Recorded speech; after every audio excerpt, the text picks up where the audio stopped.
형제자매님과 함께 인사하는 시간 갖도록 하겠습니다. 인사는 반갑습니다로 하겠습니다. 반갑습니다.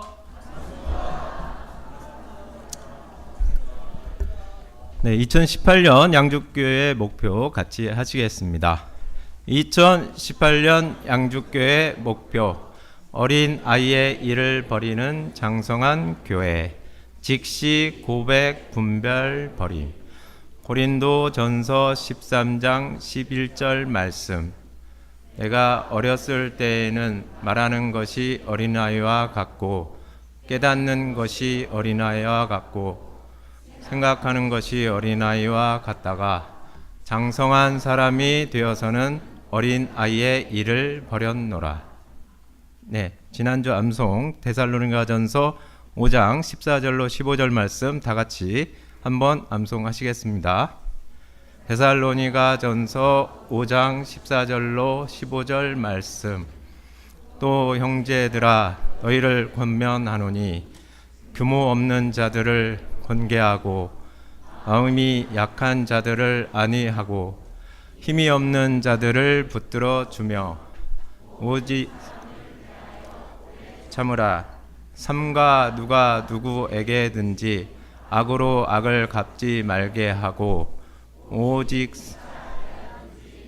모든 사람을 대하든지 항상 선을 쫓으라. 네, 지난주 암송은 1, 2교구 형제 자매님들께서 해주시겠습니다.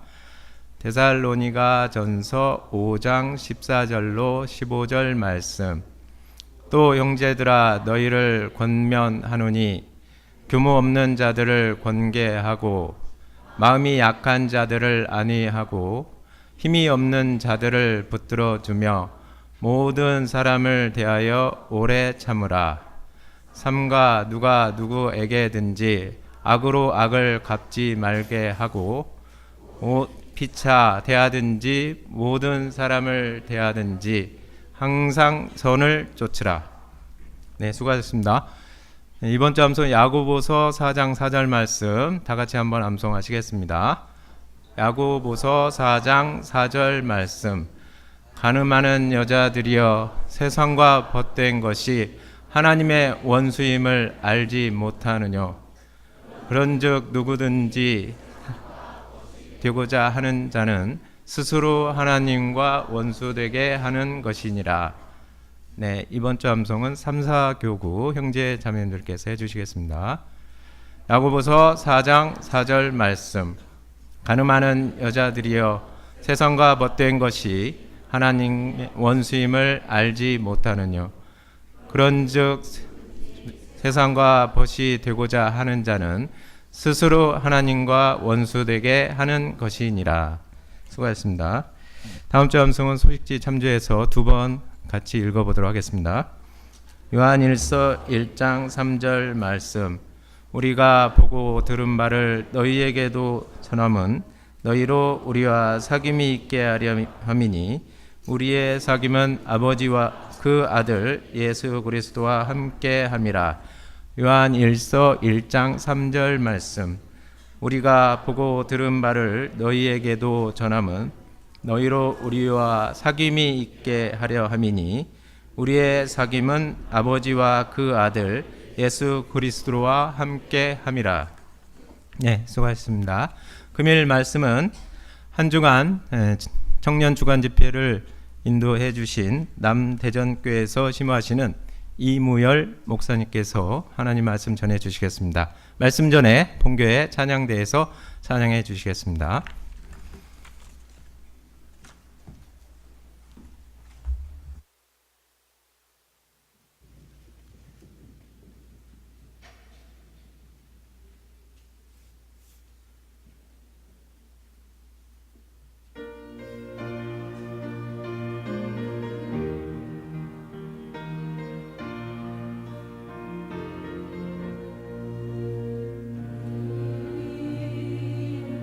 몰라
네, 함께 기도하시겠습니다.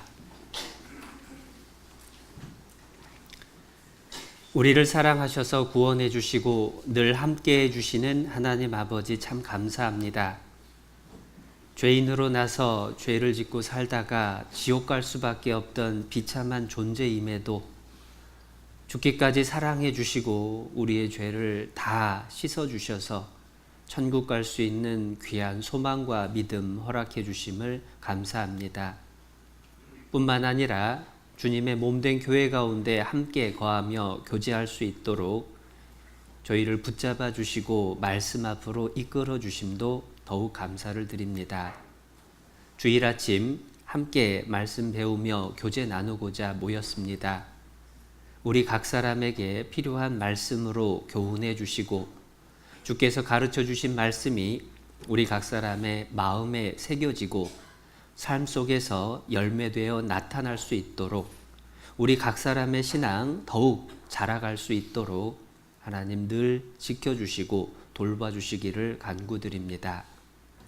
또 이 자리를 사모함에도 불구하고 여러 어려운 사정으로 인해 함께하지 못한 형제 자매님들 하나님 일일이 기억하시고 그 모든 형편 돌봐주셔서 다음에 모일 때에는 모두가 함께 모여 기쁨으로 교제 나눌 수 있도록 은혜 베풀어 주시옵소서.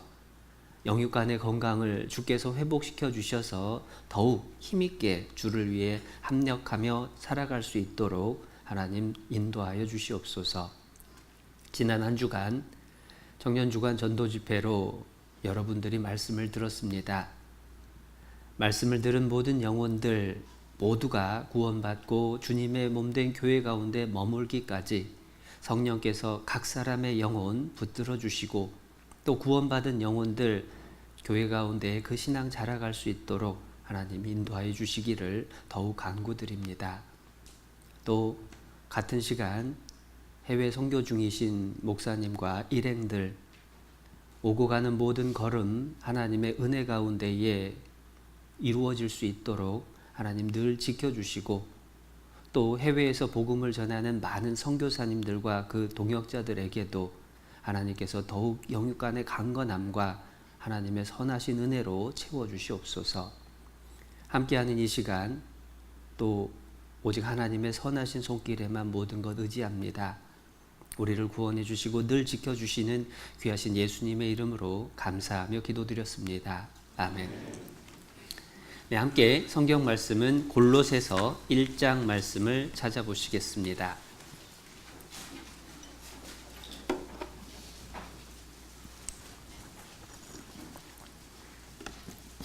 신약성경 324페이지 골로새서 1장 6절 말씀입니다.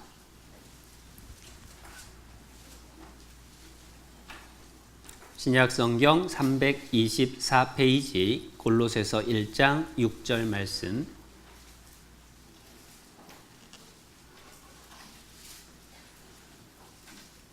네, 찾으셨으면 함께 읽어보시겠습니다.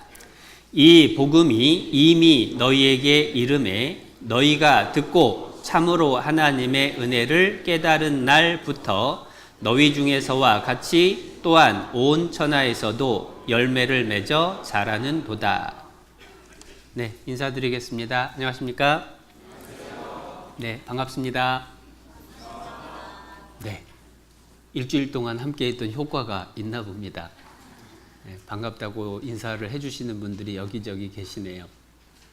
네, 지난 한 주간 청년주간 전도집회로 이곳에서 말씀이 전해졌습니다. 말씀을 끝까지 들으신 분도 계시고 또 중간에 연결이 끊어진 분들도 계십니다. 모든 분들이 구원받기까지 포기하지 않고 말씀을 계속 전해야 될 그러한 책임감과 필요를 더욱 느끼는 시간입니다. 그리고 오늘은 평소 주일과는 다르게 대집회는 아니었지만 어제까지 말씀을 들은 분들 위해서 또 우리가 신앙생활에 나아가는 전반적인 모습을 다시 한번 정리하고 마음을 다짐하는 시간의 의미로 전도집회 7일차처럼 말씀을 함께 묵상하고 배워보고자 합니다. 그래서 방금 읽었던 본문 속에서 우리 신앙생활의 전반적인 모습을 한번 정리를 해볼까 합니다. 방금 읽은 말씀 속에서 우리가 구원받고 이후에 신앙생활이 어떻게 이어지는지를 가장 짧고 정확하게 정리해 주신 말씀을 보게 된 건데요. 제가 6절 말씀 다시 한번 읽어드리겠습니다. 이 복음이 이미 너희에게 이름해 너희가 듣고 참으로 하나님의 은혜를 깨달은 날부터 너희 중에서와 같이 또한 온 천하에서도 열매를 맺어 자라는도다. 이 신앙생활의 시작이 어떻게 되고 어떻게 이어지는지까지를 정리를 해주셨는데요. 칠판에 정리를 해보겠습니다. 먼저 신앙생활의 시작은 복음을 듣는 데서 시작을 합니다. 복음을 듣고 그리고 참으로 하나님의 은혜를 깨달은 날부터 하나님의 은혜를 깨달은 날이 있어야 된다는 겁니다. 교회 다니는 날을 이야기한 게 아니라 하나님의 은혜를 깨닫고 구원받아서 하나님의 자녀되는 그날이 있어야 신앙생활이 시작이 되는 거죠. 그날부터 너희 중에서와 같이 또한 온 천하에서도 열매를 맺어 자라는도다. 우리가 처음 말씀을 들었을 때부터 이제 이후에 이 땅에 살아가는 동안의 과정을 이렇게 3단계로 요약을 할 수가 있습니다. 그리고 그 각각의 단계의 의미가 무엇이고 나는 정말 올바른 신앙을 갖고 있는지 한번 돌아보는 시간이 되면 좋겠는데요. 그러기 위해서는 복음을 듣는 데서 시작한다고 했는데 복음이 과연 무엇일까라는 것부터 아주 기초적인 것부터 함께 정리해 보려고 합니다. 복음이라고 하는 건 복된 소식이잖아요. 그런데 복된 소식은 어떤 사람에게 들려주느냐에 따라서 복된 소식이 될 수도 있고 복된 소식이 아닐 수도 있습니다. 한번 생각해 봅니다. 수능을 보고 또는 수시 원서를 써서 대학 입학을 준비하는 학생에게 복된 소식, 복음은 뭘까요? 대학 합격. 또 취업을 위해서 회사에 입사 원서를 낸 사람에게 복음은 뭐죠? 합격해서 출근하라는 소식, 그게 복음일 겁니다. 똑같은 소식이 어떤 사람에게는 복된 소식으로 들리지만 어떤 사람에게는 전혀 복된 소식이 아닐 수도 있는데요. 여기 짧은 만화를 한번 보겠습니다. 서울 가장 중심가 대형 광고판에 날마다 이런 광고가 나온다면 어떨까요? 금세기 최대의 뉴스, 인류를 위한 최고의 발명, 근간 발표 예정. 사람들의 호기심이 얼마나 발동을 하겠습니까? 많은 사람이 과연 뭐지? 생각할 거예요. 그런데 발표가 나서 내용을 보니까 나병 완치의 특효약 개발. 문둥병 치료하는 특효약을 개발했다라고 발표가 난 겁니다. 사람들 반응이 어떨까요? 에이, 뭐 저런 게 금세기 최고의 뉴스냐 하면서 많은 사람이 실망을 할 거예요. 그런데 그 소식을 듣고 너무너무 기뻐하는 사람들도 있겠죠. 누구죠? 나병 환자, 문둥병 환자는 그 소식을 듣고 벅찬 마음으로 너무너무 기뻐하게 될 거예요. 나병 환자에게는 나병 치료에 약이 개발이 됐다라고 하는 소식이 복음입니다. 그렇다면 우리들에게 있어서 복음은 과연 무엇일까? 그건 내가 어떤 사람이냐에 따라서 어떤 상황에 처해 있느냐에 따라서 복음의 내용이 달라질 수밖에 없어요. 그런데 하나님의 말씀 앞에 우리 자신의 운명, 우리 자신의 조건은 어떻게 되어 있느냐? 어제 그제 계속 배웠었는데요. 죄인으로 태어나서 죄를 짓고 살다가 이제 죽으면 하나님 앞에 심판을 받게 되죠. 그리고 지옥에 간다는 것을 분명하게 알았습니다. 죄인으로 난 것도 100% 사실, 죄 짓고 살아온 것도 100% 사실, 죽는 것도 확실합니다. 죽음 이후의 심판도 하나님 앞에 말씀대로 이루어질 것이 분명한데 그러면 내가 지옥 갈 확률은 몇 프로였습니까? 지옥 갈 확률 우리가 100%였던 사람입니다. 지옥 갈 수밖에 없는 사람에게 가장 복된 소식은 뭘까요? 천국 가게 해주는 소식이 복된 소식이죠. 그래서 하나님께서 복음을 이렇게 성경에 기록해 주십니다. 예수님은 말씀하셨습니다. 때가 찼고 하나님 나라가 가까웠으니 회개하고 복음을 믿으라. 복음을 믿으라고 말씀하셨어요. 그 복음에 대해서 사도 베드로가 이렇게 설명해 주시죠. 너희가 회개하여 각각 예수 그리스도의 이름으로 세례를 받고 죄 사함을 얻으라. 한 번 말한 게 아닙니다. 여러 번 반복하죠. 그러므로 너희가 회개하고 돌이켜 너희 죄 없이함을 받으라. 똑같이 회개가 반복됩니다.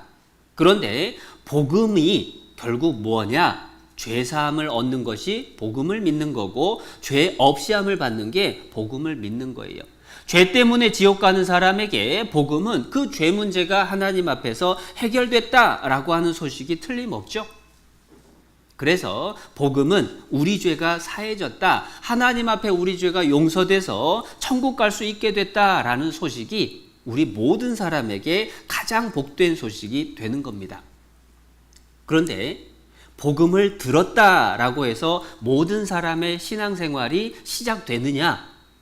그런데 그건 아니에요. 복음을 듣고 알았다고 이해했다고 구원받은 건 아닙니다. 무슨 얘기냐면요. 여러분, 아까 만화에서 금색이 최고의 뉴스입니다. 나병 치료에 특효약을 개발했습니다. 그 소식을 나병 환자들이 들었습니다. 너무너무 기뻐했겠죠? 자, 그런데 그 나병 환자들 나병 나았을까요? 아직 안 나았을까요? 소식 듣자마자 나병이 싹 나아버릴까요? 아니죠. 소식을 듣는 순간에 저렇게 하면은 나병이 낫겠구나. 나의 이 병이 낫겠구나. 이제 나도 소망이 있다. 그런데 실제 낫는 것은 그 나병 약을 먹든지 바르든지 자기 것이 될 때에 병이 고쳐지는 거예요. 죄 사함에 대해서도 마찬가지입니다. 많은 사람이 죄 용서함에 대해서 이해를 할 수 있어요. 사람이 죄인으로 나서 죄 짓고 살았지? 나도 그렇지. 그런데 예수님의 피로 죄가 용서된다면 나도 천국 갈 수 있겠구나. 이해는 할 수 있어요. 그런데 그렇게 이해한 사람이 전부 구원받은 사람이냐? 그랬으면 좋겠는데 그게 아니더라는 겁니다. 그렇게 구원받는다고 말하더라. 마치 학교에서 수업 시간에 도덕이나 윤리 시간에 세상 살아가는 이치에서 듣고 뭐 그렇게 살면 되겠네? 시험 볼 때 답은 적어내지만 정작 살아갈 때는 그대로 안 살아가는 것. 그런 모습인 경우가 자주 있어요. 실제 복음이 내 것이 된다는 것은 복음을 듣는 것, 복음을 이해한 것이 필요하지만 복음 듣고 이해했다고 그것이 구원받은 건 아니에요. 그래서 처음 읽었던 1장 6절 말씀에 이 복음이 이미 너희에게 이르매 너희가 듣고 들었습니다. 그리고 참으로 하나님의 은혜를 깨달은 날부터 하나님의 은혜를 깨달았다. 그건 바꿔 말하면 그 죄 사함의 소식이 내 것이 됐다. 내 죄가 실제로 사해졌다라는 경험을 한 사람, 그것을 깨달은 사람을 이야기를 하는 거예요. 그래서 구원받았다라고 하는 것, 이제 신앙생활의 시작은 복음을 듣고 끝나는 게 아니라 그 속에 숨겨져 있는 하나님의 은혜가 나에게 그대로 이루어지고 내 마음속에 새겨지는 것, 그것을 뜻하는 거예요. 그런데 그걸 확실히 알려면 은혜가 뭔지 그것도 한번 생각해 봐야 됩니다. 은혜가 뭘까? 여러분, 한 달 동안 직장에서 열심히 뼈 빠지게 일하고 월급 받았습니다. 은혜를 입은 걸까요? 받을 것 받은 걸까요? 받을 것 받은 거예요. 그런데 직장에 다녀야 되는데 사정이 있어서 한 달 동안 하루도 출근을 못했습니다. 그런데 월급이 나왔어요. 그건 은혜를 입은 걸까요? 당연한 걸까요? 네, 그걸 보고 은혜라고 하는 거예요. 은혜라고 하는 것은 나는 일한 것도 없고 나는 받을 자격도 없는데 아무 자격도 없는 나에게 거저 공짜로 주어지는 것, 그것을 은혜라고 합니다. 그러면 복음 속에 나타난 하나님의 은혜는 뭘까? 로마서 4장입니다.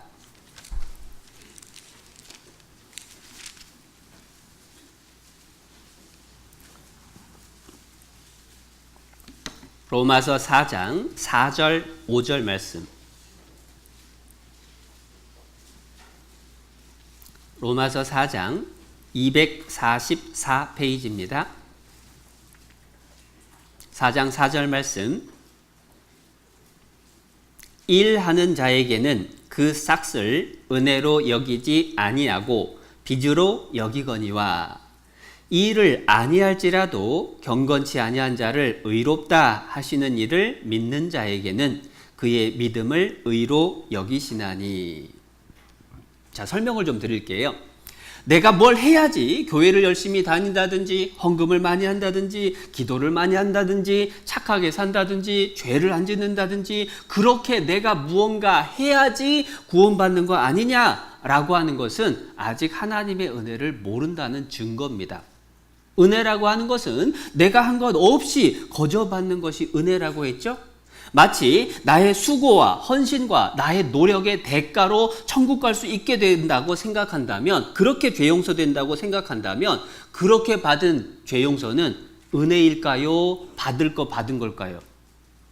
그건 은혜라고 할 수가 없는 거예요. 은혜라고 하는 건 나의 한 것이 아무것도 없는데, 자격이 아무것도 없는데 거저 받은 게 은혜라고 했죠. 그래서 4절에 이렇게 설명을 해준 겁니다. 일하는 자에게는 그 싹을 은혜로 여기지 아니하고 빚으로 여기거니와. 내가 착한 일하고 내가 교회 열심히 다니고 내가 기도 많이 해서 그 결과로 천국 갈 걸로 생각하는 사람은 그건 은혜 받은 게 아니라 빚 받을 거 받은 것처럼, 돌려받은 것처럼 아직 하나님의 은혜를 모르는 거예요. 그건 하나님 믿는 게 실은 아닙니다. 그런데 그렇게 생각하는 사람들이 있기 때문에 천국 갈 수 있나요? 라고 물어보면 아유 부족해서요 라고 대답을 하는 거예요. 자, 천국 갈 수 있나요? 물었을 때에 아유 부족해서요 라고 대답하는 이유는 예수님의 피가 내 죄를 용서하기에 부족하다는 뜻일까요? 내가 착하게 살고 행동하는 것이 천국 가기에 부족하다는 대답일까요? 예수님 피가 부족한 겁니까? 내 노력이 부족한 겁니까? 노력이 부족하다는 얘기죠. 그렇다면 그 사람은 천국 가고 못 가고가 예수님 피를 믿느냐 안 믿느냐에 달린 겁니까? 자기가 열심히 하냐 못 하냐에 달린 겁니까? 자기 열심에 달렸다고 믿는 거예요. 그러니까 그 사람은 하나님 믿는 게 아니라 자기 믿는 거예요. 그 사람은 천국 못 가고 지옥 갈 수밖에 없는 겁니다. 그런데 그런 분들이 너무 많아요. 우리 주변에. 일하는 사람은요, 그 대가를 은혜로 여기지 않고 빚으로 여겨요. 구원받은 사람은 하나님의 은혜를 입은 사람입니다. 그러니까 5절 같은 상황이죠. 5절 말씀은 함께 읽어보겠습니다. 일을 아니할지라도 경건치 아니한 자를 의롭다 하시는 이를 믿는 자에게는 그의 믿음을 의로 여기시나니. 나는 착한 일 한 게 없습니다. 나는 기도를 많이 한 것도 아니에요. 내가 교회를 몇십 년 다녔던 것도 아닙니다. 그런데 일을 아무것도 한 게 없는데 경건치 않은 죄 많은 나를 하나님이 의롭게 하셨구나, 예수님 피로 깨끗하게 하셨구나 라고 하는 것을 믿는 사람은 그 믿음을 의로 여기시는 거예요. 나는 한 것 없지만 예수님 공로 의지해서 천국 갈 수 있구나 라고 하는 것을 받아들이는 게, 그게 은혜를 입은 사람이죠. 그 은혜 입은 사람의 특징이 6절입니다. 6절. 일한 것이 없이 하나님께 의로 여기심을 받는 사람의 행복에 대하여 다윗의 말한 바. 아무 잘한 것이, 내세울 것이 없는데 하나님이 깨끗하다, 죄 없어졌다 라고 인정해 주는 사람은 행복한 거예요. 은혜를 입었기 때문에 감사한 겁니다. 그런데 은혜에는요, 크기가 달라요. 은혜의 크기가 다양하게 느껴지는데, 한번 아까 직장에서 일을 안 했는데 돈을 받았을 때 은혜라고 했는데, 그 은혜가 크기가 어떻게 변하는지 확인해 보겠습니다. 한 달 동안 가서 일을 안 했는데 돈이 통장에 입금이 됐어요. 그래서 야, 이게 뭔 돈이지? 하고 확인을 해봤더니 액수가 10만 원입니다. 감사하는 마음은 있기는 있겠죠. 그런데 애게하는 마음이 들 거예요. 그런데 일을 한 달 동안 하나도 못했는데 그 통장에 입금이 되기를 200만 원이 입금됐습니다. 어떤 마음 들까요? 우와 하는 생각이 들 겁니다. 근데 표정 가지고 보니까 200은 아무것도 아닌가 봐요. 500 찍혀야 뭔가 좀 감동이 있으려나 봅니다. 무슨 얘기냐면 은혜라고 하는 건요, 거저 받은 것이 얼마나 크냐에 따라서 은혜의 크기가 바뀌는 거죠. 하나님께서 우리에게 주신 은혜가 어떤 은혜냐라고 생각해 보면, 나라는 사람은 지옥 갈 수밖에 없는 사람이었는데 나에게 영원한 천국을 갈 수 있는 자격을 주신 거예요. 천국은 길바닥이 황금입니다. 모든 보석으로 장식되어 있는 곳입니다. 영원히 행복과 평안을 누리는 곳입니다. 그것을 주신 거예요. 그보다 큰 은혜가 어디 있을까요? 하나님의 은혜를 깨달은 날부터 라고 할 때 그 하나님의 은혜는 이 세상에서 우리가 상상할 수 있는 모든 은혜보다 가장 큰 은혜인 거예요. 너무 큰 걸 받는 겁니다. 게다가 은혜를 우리가 느끼는 정도는 그 은혜가 나에게 전달되는 과정 속에서 어떤 수고와 희생이 있느냐에 따라서 달리 느껴져요. 무슨 얘기냐면, 한 달 동안 직장에 가서 일을 안 했는데 월급이 나왔어요. 그런데 사정을 알아보니까 돈 많은 우리 회사 사장님이 선심 쓰듯이 일 안 했어도 그냥 입금해 줘라 해가지고 입금 받은 거예요. 감사할까요? 감사 안 할까요?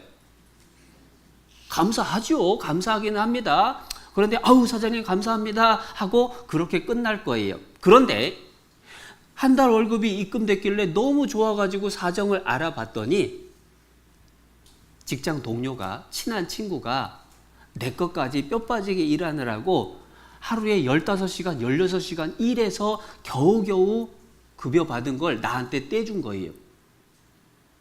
자, 어떤 마음 들까요? 너무 고마운 거예요. 내가 뭐라고 나한테 그렇게까지 자기 시간, 자기 수고, 자기 힘든 거 참아가면서 나한테 그걸 넘겨줬을까? 너무 고맙게 느껴질 거예요. 나에게 은혜가 주어질 때에 그 은혜가 주어지기 위까지에 들어간 수고, 희생의 크기에 따라서 내가 느끼는 은혜가 달라지죠. 느낌이 달라지죠. 마찬가지입니다. 내가 지옥 갈 사람이었는데 천국 가게 해주시는 그 엄청나게 큰 은혜를 하나님이 주셨는데 그 은혜가 내게 주어지기까지 어떤 희생이 들어갔죠? 하나님의 독생자 예수님이 머리끝부터 발끝까지 필투성이가 됐습니다. 온몸이 채찍에 찢겼습니다. 손과 발이 못에 박히고 머리에 가시면류관이 찔리고 그리고 옆구리가 창에 찔렸어요. 세상을 창조하신 하나님의 독생자가 벌거벗겨진 채로 수많은 사람 앞에서 6시간 동안 매달려서 고통을 당했어요. 숨을 쉴 수가 없었습니다. 숨 쉬려고 할 때마다 손이 찢어지고 견디려고 할 때마다 발이 찢어지는 거예요. 나에게 주신 은혜는 세상에 어느 누구도 감당할 수 없었던 가장 큰 고통까지 참아서 주어주신 은혜인 겁니다. 우리가 천국 갈 수 있다, 구원받았다라고 얘기를 하는 건요, 그 은혜의 크기가 얼마나 큰 거냐, 사실은 조금이라도 더 깊이 생각해 보면 너무너무 감사할 수밖에 없어요. 그 감사하는 마음으로 이 세상 주님 위해서 살고자 하는 마음이 생겨나는 것이 정상인 겁니다. 그러한 하나님이 어떤 은혜를 내게 베풀어 주셨는지 말씀으로 들려주셨습니다. 그리고 그 말씀을 들은 우리가 그 은혜를 깨달은 날이 있다라는 거예요. 처음 찾았던 본문에 이 복음이 이미 너희에게 이르매 너희가 듣고 참으로 하나님의 은혜를 깨달은 날부터입니다. 이해한 날부터가 아니에요. 교회 나온 날부터가 아닙니다. 그렇게 용서되는구나가 아니라 내 죄를 용서해 주시느라고 그렇게 고통을 받으셨구나. 이제 나도 천국 갈 수 있구나. 됐다라고 그 은혜가, 그 복음이 내 것으로 내 마음에 이루어진 사람, 그러한 경험, 그게 있어야 된다는 거예요. 그게 하나님의 은혜를 깨달은 날이라고 얘기하는 겁니다. 교회 다닌 지 몇십 년이 됐다고 되는 게 아니에요. 시간이 중요한 게 아니라 하나님의 은혜를 깨달았느냐 깨닫지 못했느냐라고 하는 차이가 있는 겁니다. 실제로 깨달은 사람은 표정이 바뀌고 말이 바뀌고 살아가는 모습이 바뀌어요. 한 번요, 어떤 자매님이 이제 구원받고 얼마 안 돼서 자기 구원받은 간증을 하는데요. 나 이렇게 구원받았습니다 라고 간증을 하는데 말이 잘 안 나와요. 떨려서 말을 잘 못하겠대요. 그러면서 자기가 자기 간증 대신에 그냥 찬송 한 장 하겠대요. 그러면서 찬송가 405장을 부르기 시작합니다. 어메이징 그레이스죠. 나 같은 죄인 살리신 주 은혜 놀라와, 이 가사잖아요. 그런데 이 자매님이 찬송을 부르는데 이렇게 부르는 겁니다. 나 같은 참년 살리신 주 은혜 놀라와. 그 짧은 한 절 가사를 듣는데 저분 구원 받았구나 느껴져요. 왜죠?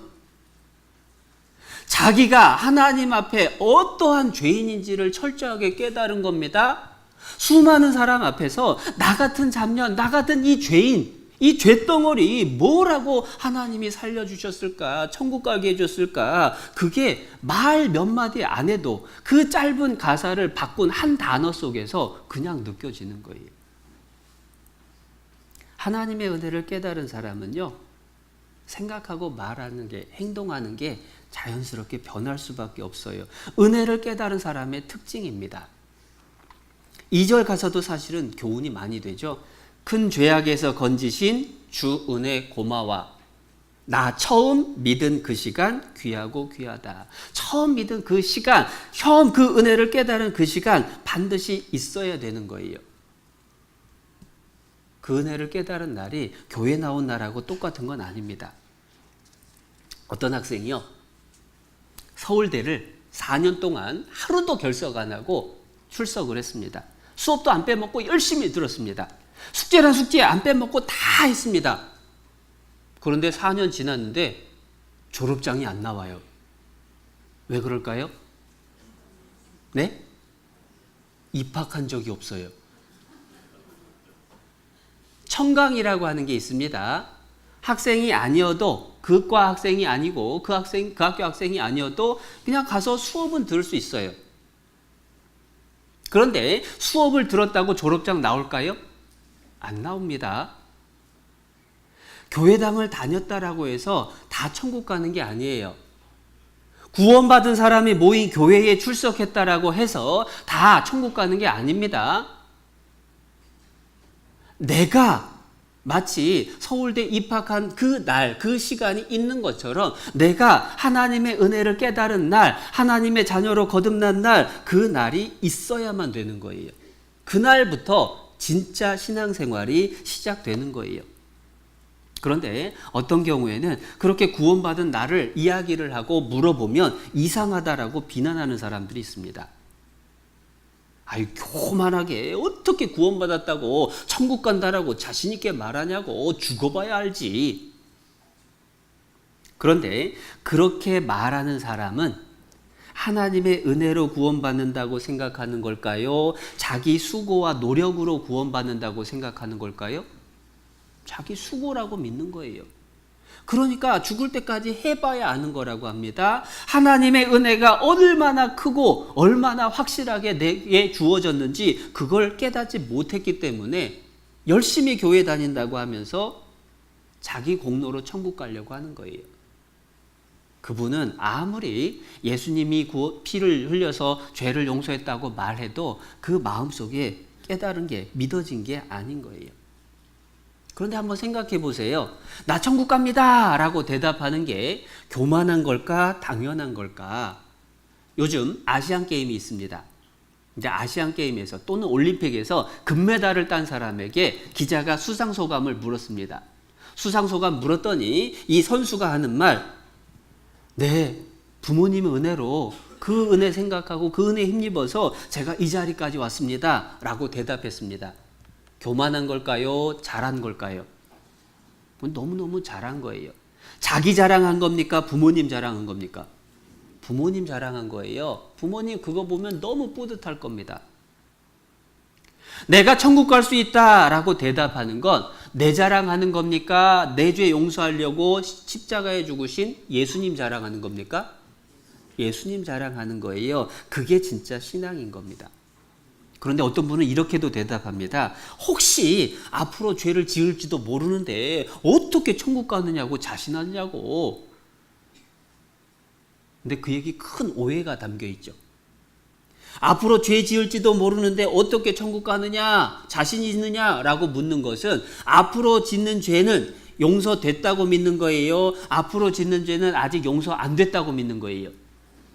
아직 용서 안 됐다고 믿는 겁니다. 그래서 자세히 살펴보면 그런 분들은 지난 죄는 예수님 피로 용서됐고 앞으로 죄는 내가 열심히 해야지 용서될 거라고 그렇게 믿는 거예요.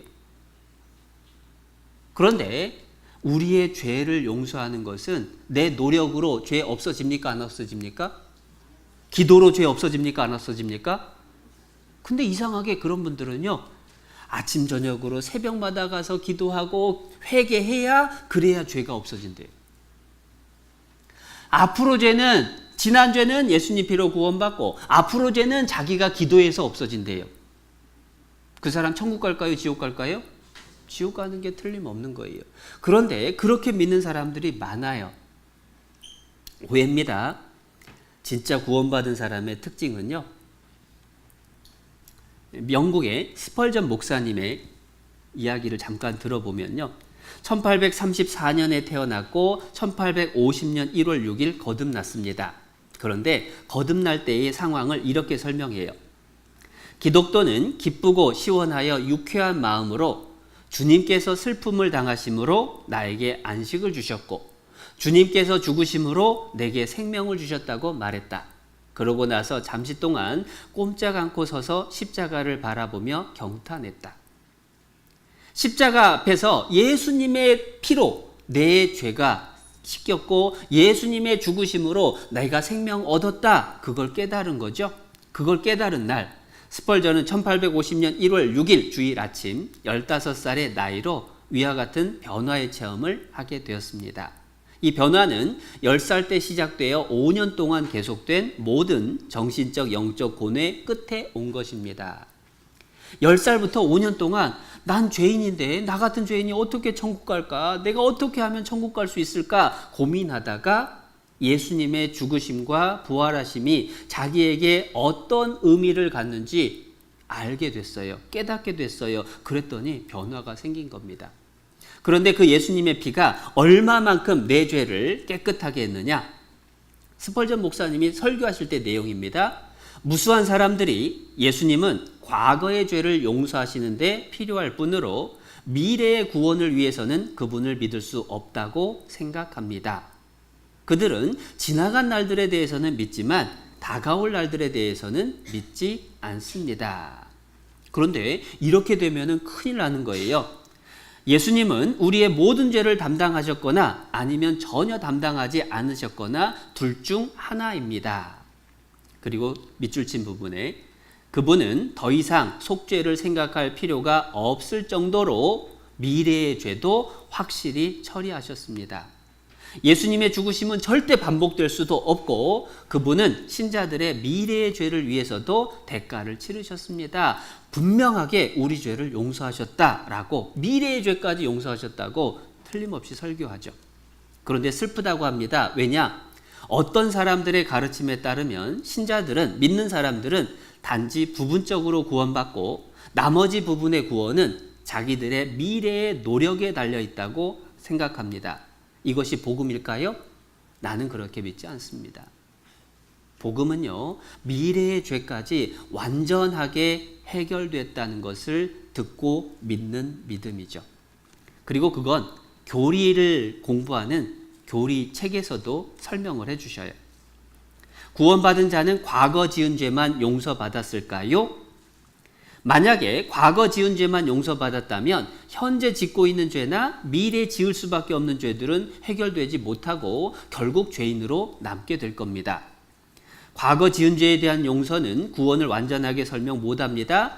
과거의 죄뿐 아니라 현재와 미래에 지을 죄까지 완전히 용서하는 것입니다. 하나님이 예수님 피로 그렇게 완전히 용서했다라고 분명하게 이야기를 하고 성경에 말씀하셨고 많은 책들에서 설명해 주는데 이상하게도 많은 사람이 교회 다닌다고 하면서 앞으로 죄는 자기가 노력해야 된다고 오해하고 있는 거예요.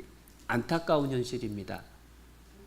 그분들에게 올바른 하나님 말씀을 깨닫게 인도하는 일, 그게 전도죠.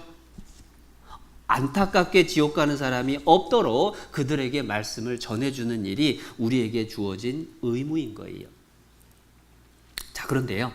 하나님의 은혜를 깨달은 사람은 그럼 어떻게 되느냐? 이제 구원받은 사람은 어떻게 되느냐? 그 은혜를 깨달은 사람은 이전처럼 살 수가 없게 되는 거예요. 은혜를 깨달은 사람답게 삶이 바뀔 수밖에 없는 겁니다. 그래서 열매를 맺어 자란다라고 이야기를 하죠. 로마서 4장 6절 말씀. 일한 것이 없이 하나님께 의로 여기심을 받는 사람의 행복에 대하여 다윗의 말한 바. 하나님이 거저 죄 사해 주시고 구원받게 해주신 사람은 행복한 겁니다. 사실 구원받았다라고 해서 조건이 바뀐 게 별로 없어요. 내가 사는 집 여전히 비좁을 수 있습니다. 내가 앓고 있는 질병 그대로 있을 수도 있어요. 그런데 신기한 건 마음속에 행복이 생겨요. 마음속에 평안과 감사가 생깁니다. 내가 가진 건 없지만 비록 건강은 아직 회복하지 못했지만 여전히 내게 베풀어 주신 하나님의 은혜가 어떠한 것을 깨달은 사람은 행복할 수 있는 거예요. 그 행복에 대해서 신명기 33장에 이렇게 노래를 합니다. 신명기 33장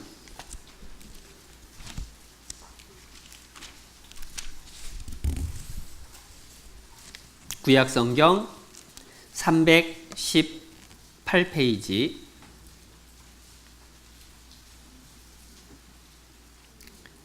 318페이지 신명기 33장 29절입니다.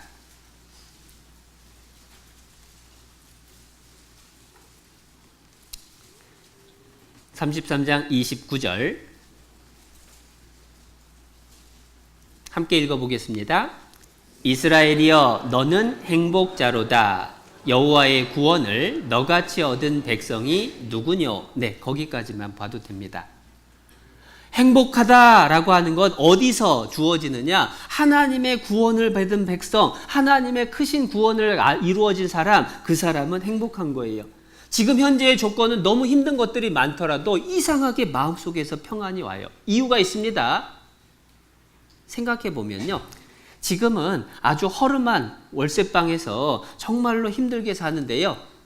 32평 새 아파트에 분양받아서 다음 달에 이사하기로 돼 있어요. 자, 이제 허름한 비좁은 사골세방에 살면서 괴로워할까요? 아니면 행복할까요? 괴로울까요? 행복할까요? 행복해요. 왜요? 여전히 지금 나는 사골세방에 있지만 한 달 뒤면 어디 가요? 새 아파트로 가는 거예요. 내가 이 땅에 사는 동안에 여전히 내게 질병이 있고 여전히 내 주변에 어려운 일들이 많지만 그러나 조금 있으면 나는 영원한 천국에 가게 되는 겁니다. 그러니까 주변의 조건은 하나도 안 바뀌어도 내 마음속에 평안이 오는 거예요. 그 하나님의 은혜가 나를 변화시킨 겁니다. 그 은혜를 깨달은 사람은요, 그 은혜를 베풀어 주신 분에 대해서 보답하고자 하는 마음이 속에서 우러나는 게 정상이죠. 예전에 영화를 한 편 소개를 받았습니다. 제목이 라이언 일병 구하기라고 하는 영화였어요. 이 라이언 일병 구하기의 간단한 스토리는 뭐냐면 2차 대전이 끝나갈 무렵 노르망디 상륙작전이라고 하는 유럽에서의 마지막 치열한 전투를 앞두고 있는 상황이었어요. 그런데 미국에서 거기 연합군의 군대를 파견을 했는데 그 군인 중에서 라이언 집안의 4형제가 있었습니다. 사형제가 한꺼번에 군대를 갔어요. 그런데 너무 안타깝게도 3명의 아들이 다 전사했습니다. 미국 행정부에서 전사 소식을 각 가정으로 보내다가 깜짝 놀랐어요. 아들 넷 있는 집에 안에서 아들 넷이 군대 갔는데 셋은 벌써 죽어버린 거예요. 그거 어머니에게 전하려고 하니까 너무 미안하잖아요. 그래서 이제 특공대를 보냈습니다. 남은 하나 막내, 넷째 라이언 일병을 구해내라. 이 막내까지 죽게 할 수는 없다 해서 특공대가 7명이 조직이 돼서 출발을 했어요. 우여곡절 끝에 가까스로 독일군에게 포로되어 있는 라이언 일병을 찾아서 구해냅니다. 그러다가 그 특공대들이 여러 명이 죽게 됐어요. 그 특공대에 특별히 지휘를 맡았던 밀러 대위가 마지막에 총탄을 맞고 이제 눈을 감으면서 이 살아나게 된 구출을 받은 라이언에게 한마디 하죠. 그 라이언에게 했던 한마디, 그리고 그 밀러 대위의 희생으로 생명 얻은 라이언이 어떻게 살았을까, 그 영화 후반부에 나오는 장면인데요. 잠깐 함께 보겠습니다.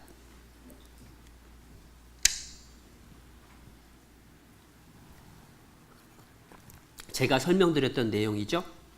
밀러 대위가 라이언 일병에게 마지막 유언을 남깁니다.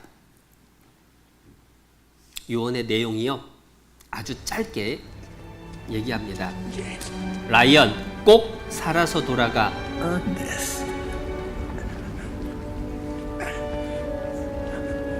잘 살아야 돼.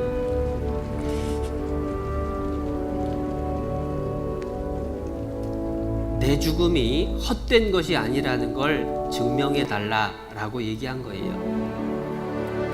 시간이 흘렀습니다.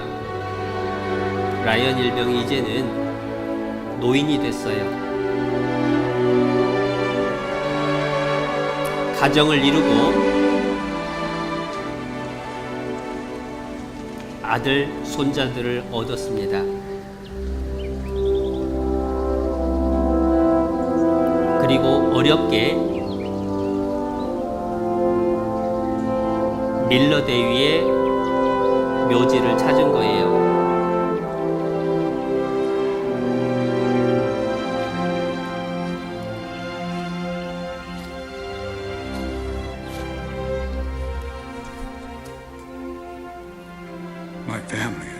가족과 같이 왔습니다.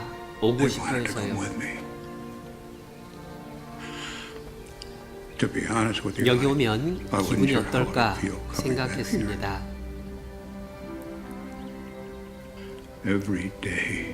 전쟁터 다리에서 하신 말씀을 매일 생각했죠. 최대한 잘 살려고 노력했고 그런 대로 잘 살았습니다. 최소한 대인님 눈에 대인님 희생이 헛되지 않아 보이기를 바랍니다.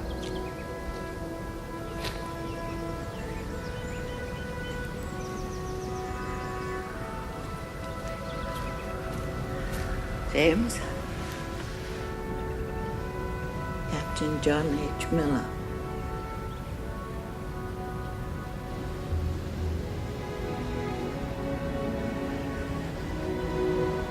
Tell me I have led a good life. 훌륭히 살았다고 말해달라고. Tell me I'm a good man.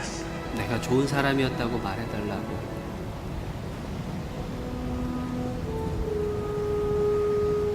You are. 당신 훌륭하게 살았어요.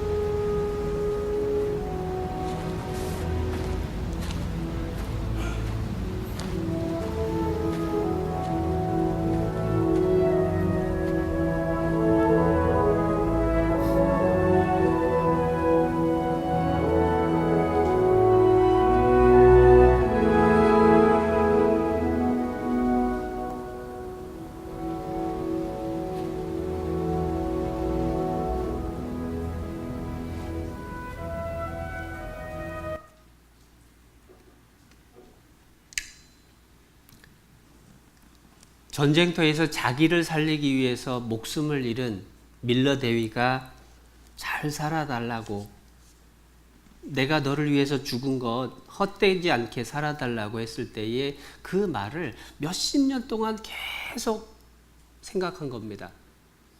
내가 잘 살아야지. 나를 위해서 죽으신 분이 있는데. 몇십 년이 지나서 그 묘소 앞에서 아내에게 묻는 거예요. 나 잘 살았다고 얘기 좀 해달라고. 정말로 자기를 위해서 죽은 그 대위 앞에서 인정받고 싶은 마음, 헛되지 않았다라는 걸 보여주고 싶은 마음에 삶이 변할 수밖에 없었을 겁니다. 구원받은 사람은요, 하나님의 은혜를 참으로 깨달은 사람은 천국에 갑니다. 천국에 가면 나를 위해서 피 흘려 죽으신 예수님을 이제 만나게 될 거예요. 그분 앞에 섰을 때에 어떤 모습으로 내가 서게 될까?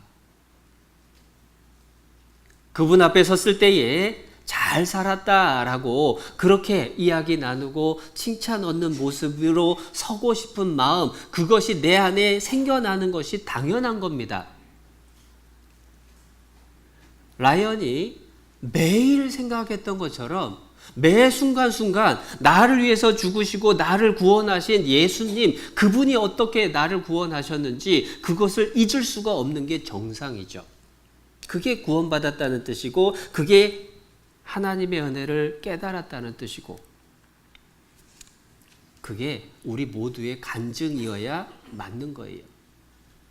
구원이라고 하는 건요, 여러 가지 의미를 담고 있죠. 구원받았다는 말하고 똑같은 말이 많습니다. 구원받았다는 말과 똑같은 말이 죄 용서받았다, 똑같은 말이죠.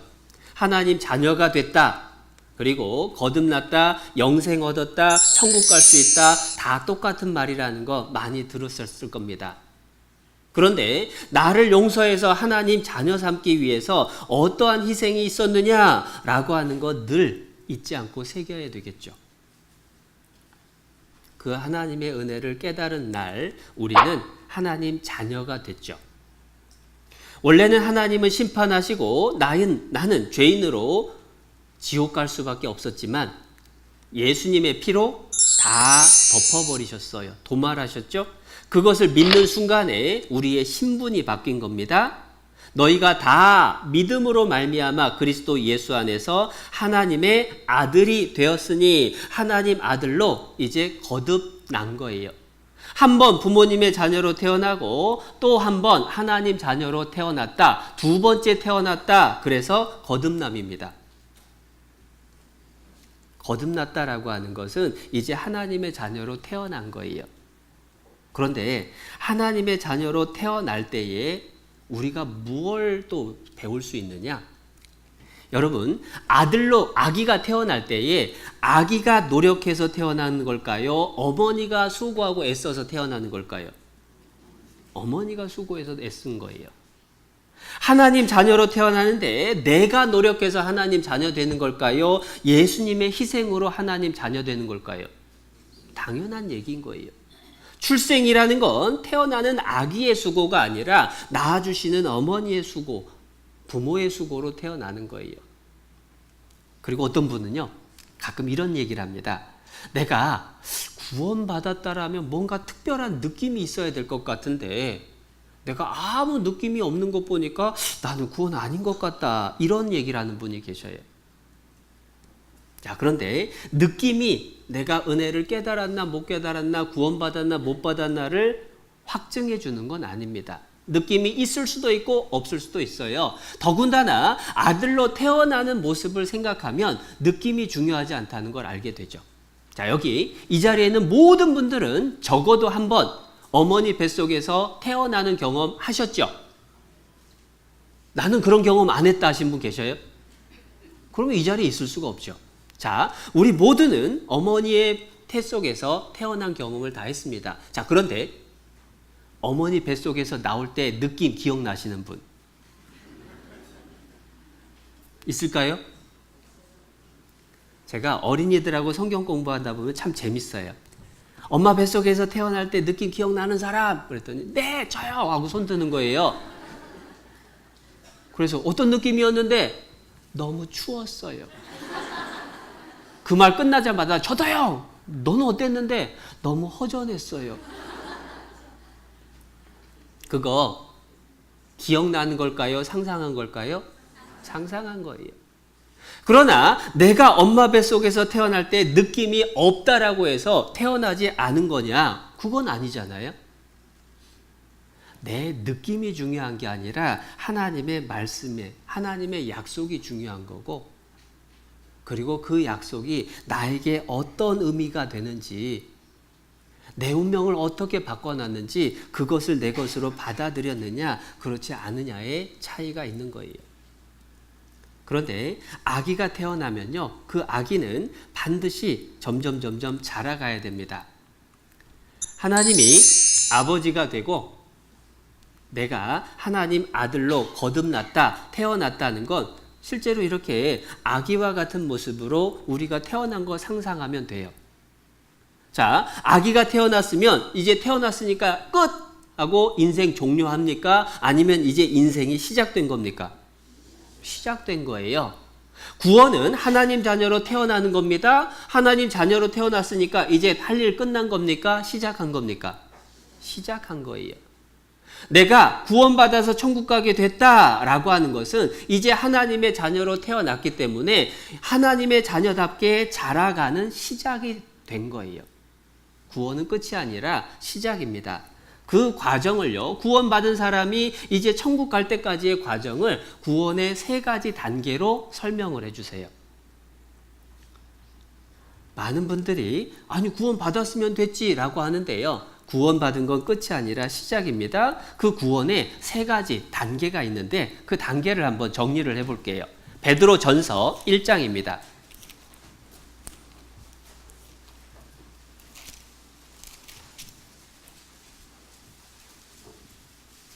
베드로전서 1장 8절.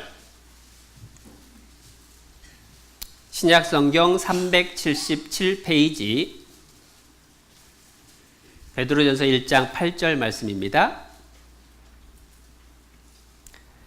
예수를 너희가 보지 못하였으나 사랑하는도다. 이제도 보지 못하나 믿고 말할 수 없는 영광스러운 즐거움으로 기뻐하니. 9절 함께 읽겠습니다. 믿음의 결국 곧 영혼의 구원을 받음이라. 구원을 받았다라고 이야기합니다. 어떤 구원을 받았다라고 얘기하죠? 영혼의 구원을 받음이라. 영혼이 구원받는 것, 그것은 무엇으로 받는다고 나와 있습니까? 믿음의 결국 곧 영혼의 구원을 받음이라. 영혼의 구원은 믿음으로 받는 겁니다. 우리가 그 믿음을 얻게 됐을 때, 영혼의 구원을 받았을 때에 우리는 하나님의 자녀로 출생한 거예요. 자, 영혼의 구원받는 것은 한 번일까요? 계속되는 걸까요? 그거는 딱 한 번만 이루어지는 겁니다. 이미 이루어진 과거의 사실이 되는 거예요. 어제까지 성경 강연의 말씀의 내용이 이 내용이죠. 그런데 이건 시작입니다. 아들로 태어났기 때문에 이제 자라나야 되죠. 빌립보서 2장입니다. 신약성경 320페이지 빌립보서 2장 12절. 2장 12절 말씀.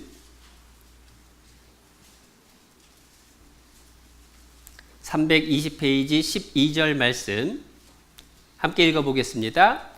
그러므로 나의 사랑하는 자들아, 너희가 나 있을 때뿐 아니라 더욱 지금 나 없을 때에도 항상 복종하여 두렵고 떨림으로 너희 구원을 이루라. 이번에는 구원을 이루라라고 명령을 합니다. 그런데 그 구원을 이루는 것은 어떻게 이루어야 되느냐? 복종하여. 복종이라고 하는 것은 자기의 생각과 의지를 하나님의 말씀에 순종하는 쪽으로 꺾는 것, 그게 복종이죠. 자기의 의지와 노력이 들어가는 거예요. 그렇게 구원을 이루어 가라는 겁니다. 이 구원을 쉽게 설명하는 용어가 생활구원이다 또는 성품구원이다 라고 이야기를 합니다. 이제 구원받아서 하나님의 자녀가 됐다면 하나님의 자녀답게 성장해 가라. 생각하고 말하고 행동하는 게 변해가야 된다. 그 뜻입니다. 그런데 출생은 한 번에 이루어지죠? 그러나 성장은 한 번에 끝납니까? 계속 진행되는 겁니까? 이거는 계속되는 거예요. 진행되는 겁니다. 이거는 계속 이어지는 거라고 우리가 금방 알죠? 신앙생활은 구원받은 사람이 하나님의 자녀답게 신앙이 커가고 생활이 변해가는 과정이다. 이게 신앙생활의 모습인 거예요. 그런데 3단계라고 했습니다. 세 번째는 로마서 8장이죠.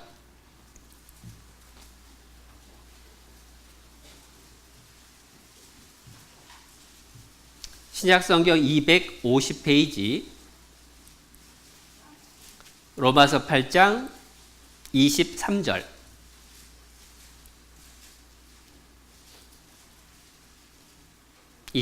말씀. 이뿐 아니라 또한 우리 곧 성령의 처음 익은 열매를 받은 우리까지도 함께 읽겠습니다.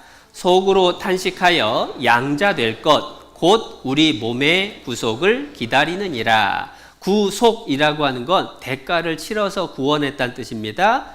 구원을 기다리라, 구속을 기다리라 마찬가지 말입니다. 이번에는 구원을 기다림이라고 이야기를 합니다.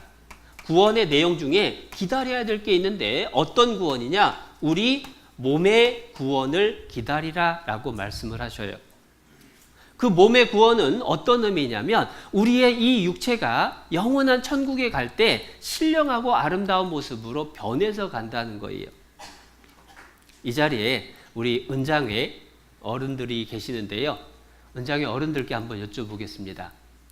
우리 할아버지 할머니들께서 현재의 그 모습 그대로 영원한 천국에 가서 영원히 살아야 된다면 그건 축복일까요? 저주일까요? 죄송스럽지만 실제로 그건 저주예요.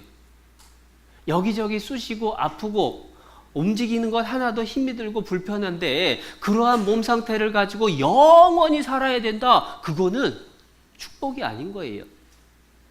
천국이 천국 되려면 현재 내 모습 이대로 가서는 그건 만족할 수 없습니다. 젊은 사람도 마찬가지예요. 나는 나의 키, 나의 몸무게, 나의 외모, 나의 능력, 나의 현재 모습에 만족해서 부족한 게 하나도 없다. 나는 이대로 영원히 살고 싶다 하는 분. 뭐 대답을 안 하시네요. 천국은요. 신령한 몸으로 영광스러운 몸으로 변화돼서 들어가게 되는데 그 몸이 변화되는 것을 몸의 구원이라고 말씀하신 거예요. 그런데 이 몸의 구원은 나의 능력이 아닙니다. 하나님의 능력으로 신령한 몸으로 변화되는 거예요. 그렇기 때문에 내가 뭘 할 게 아니라 하나님의 능력을 이루어 주실 걸 기다리면 돼요. 아들로 태어나서 성장하다가 마치 아들이 어느 정도 성장을 하면 부모님의 유업을 상속받죠? 마찬가지로 구원받은 사람이 하나님의 자녀로 태어나서 하나님의 자녀답게 커가다가 이제 하나님 나라의 모든 것을 이어받게 되는 날, 그때가 천국 들어가는 날이에요. 그때는 지금 이루어지는 게 아니라 앞으로 미래에 이루어질 내용을 이야기를 해주는 거죠. 그렇기 때문에 기다리면 됩니다. 그런데 영혼의 구원, 내가 뭘 해서 받는 거예요? 예수님이 다 해주시는 거예요. 예수님이 다 해주셨어요. 몸의 구원, 내가 뭘 해서 몸이 변화되는 거예요? 하나님이 해주시는 거예요. 하나님이 해주셔야 돼요. 그러면 생활의 구원, 하나님이 다 해주시는 걸까요? 내가 뭐 해야 되는 걸까요? 내가 뭐 해야 되는 거예요. 천국 가는 것은, 천국 가느냐 지옥 가느냐라고 하는 것은 예수님의 피로 내가 한 것 아무 것 없이 거저 주십니다. 그런데 내가 어떻게 살았느냐에 따라서 상을 받을 거냐 아니면 하나님께 꾸중 들을 거냐, 그것이 결정나는 거예요. 천국에서 영광을 얻을 거냐 부끄러움을 느낄 거냐, 그걸 정해주시는 겁니다. 여러분, 천국 가는 사람 중에서 부끄럽게 되는 사람도 있대요. 고린도전서 3장입니다.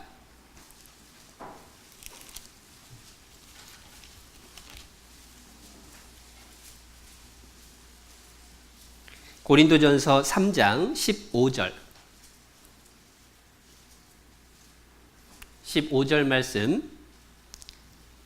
누구든지 공력이 불타면 해를 받으리니, 함께 있습니다. 그러나 자기는 구원을 얻되 불 가운데서 얻은 것 같으리라. 자, 10절부터 이어지는 내용인데요. 구원받은 사람은 예수님이라는 반석, 기초 위에 집을 지어가는 겁니다.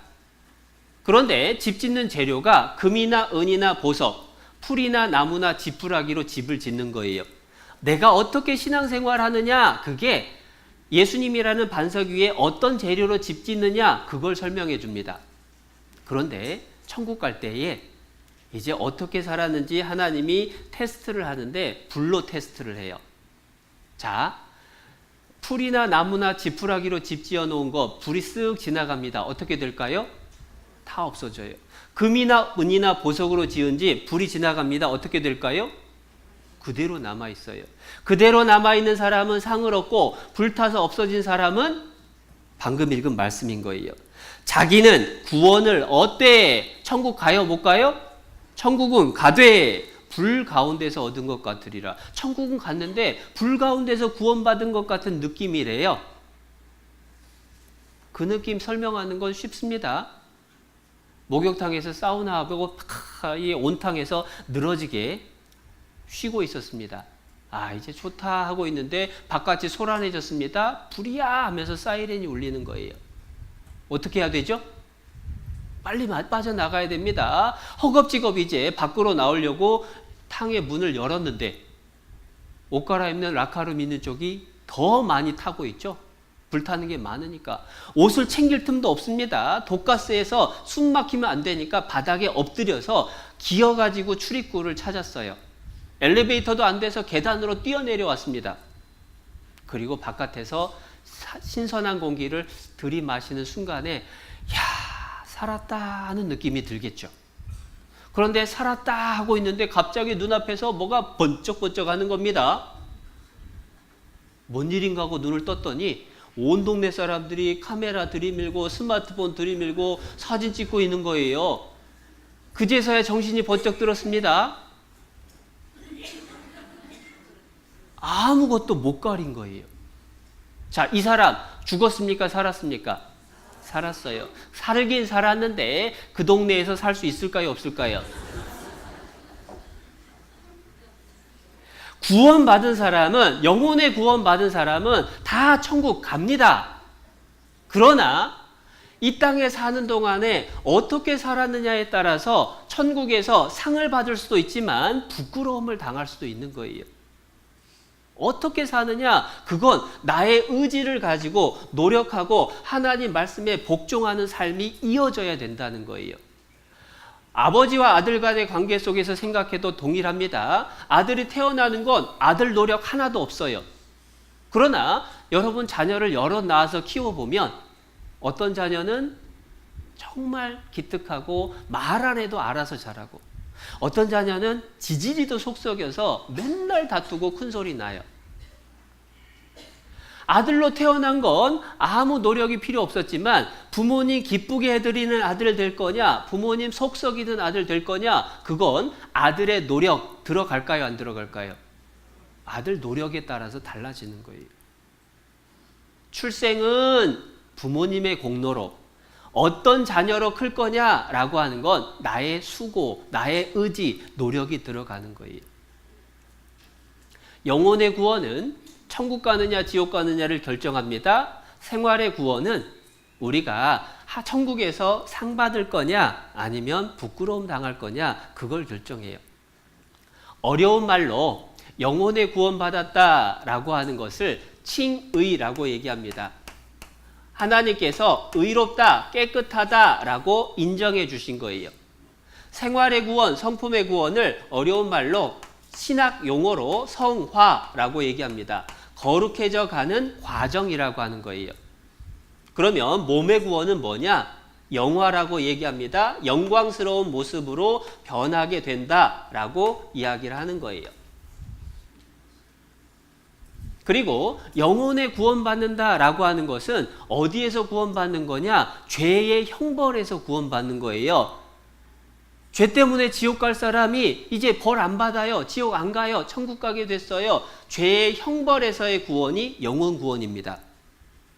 그런데 생활 구원, 성화의 과정은 뭐냐? 이 땅에 사는 동안에 여전히 마귀가 회방을 합니다. 여전히 내 속에 죄성이 불쑥불쑥 튀어나옵니다. 죄의 권세가 계속 나를 눌러버리는 거예요. 이겨먹으려고 하는 겁니다. 그래서 죄의 권세와 싸워서 이겨야 되는 건데 그걸 죄의 권세에서 구원이다 라고 얘기합니다. 그러면 천국 가는 건 뭐냐? 천국 가면요, 죄성이 있을까요? 사라질까요? 천국 갈 땐 죄성 자체가 사라져요. 그래서 죄의 존재로부터 구원받는 거예요. 해서 구원의 3단계라는 게 의미가 굉장히 많아요. 그리고 부모와 자식 간의 관계로도 설명을 해주고 죄와의 관계에 대해서도 설명을 해주고 그 의미가 많은데 우리가 이제 영혼이 구원받아서 하나님 자녀 됐다면 그렇다면 이제 당연히 하나님 자녀로 하나님 기쁘시게 해드리는 그런 아들로 커가야 되죠. 그런데 아기가 태어났을 때의 처음 모습은요, 장성한 사람하고는 구별이 돼요. 차이가 나요. 여기 강아지하고 아기하고 서로 마주보고 있는데요. 갓난아기 시절에는 강아지하고 별 차이가 없어요. 자, 몇 발로 걷죠? 4발로 기어다닙니다. 그리고 바닥에 뭐가 떨어져 있으면 강아지 어떻게 하죠? 주워 먹죠. 애는 어떻게 하죠? 주워 먹어요. 그리고 강아지 키우다 보면 훈련되기 전에 특히나 더 여기저기다가 볼일 봅니다. 애는 볼일 가릴 줄도 몰라요. 아주 어렸을 때는 짐승이나 사람이나 구별이 잘 안 가요. 그런데 조금 크면 어떻게 되죠? 개는 4발로, 사람은 2발로 차이가 나기 시작해요. 그런데 애가 웁니다. 왜 우나 봤더니 이 조그만 강아지가 고집부리니까 자기 뜻대로 안 돼서 울어요. 아직 힘이 약한 겁니다. 더 자라야 돼요. 더 자라면 어떻게 되느냐? 더 큰 개도 얼마든지 끌고 다닐 수가 있게 돼요. 사람이 성장하면 성장할수록 짐승과는 구별된 모습이 나타나는 게 정상입니다. 어렸을 때에는 짐승하고 구별이 안 되는 모습도 많아요. 마찬가지입니다. 구원받은 사람이 하나님의 자녀로 태어났는데 처음에는 구원받은 사람다운 모습이 없을 수도 있어요. 그러나 커가면서 시간이 지나면서 점점 구원받지 않은 사람하고는 구별되는 모습이 나타납니다. 만약에 구원은 받았다고 하는데 구원받지 않은 사람하고 구별된 모습이 전혀 없다. 1년 지나고 2년 지나고 시간이 지나는데 구원받지 않은 사람하고 똑같다. 그렇다면 의심해 봐야 됩니다. 정말 구원받았나? 사람은 태어나면 처음엔 동물과 별 차이 없어 보이지만 시간 갈수록 그 차이가 확실하게 드러나는 거예요. 구원받은 사람은 시간이 갈수록 정말 구원받은 사람이구나 라고 하는 것을 본인도 주변에서 느낄 수 있도록 나타나는 게 정상인 거예요. 그런데 아기가 자라가기 위해서 뭐가 필요할까? 여러분, 갓난아기가 태어났습니다. 갓난아기에게 필요한 게 뭐가 있죠? 우유병도 필요하고 분유도 필요하고 기저귀도 필요하고 담요, 옷, 양말, 손싸개 정말 필요한 거 많죠. 그런데 그 모든 것을 다 아기에게 해주는 게 누구죠? 엄마인 거예요. 그래서 아기에게 가장 필요한 존재는 엄마입니다. 당연한 얘기죠. 엄마 품에 있는 아기는 부족이 없어요. 만족합니다. 무럭무럭 자랄 수가 있어요. 마찬가지입니다. 구원받은 사람은 이제 하나님 자녀로 응애하고 태어난 겁니다. 하나님의 자녀로 태어난 구원받은 사람은 자라가야 되는데 엄마 품에서 자라가야 돼요.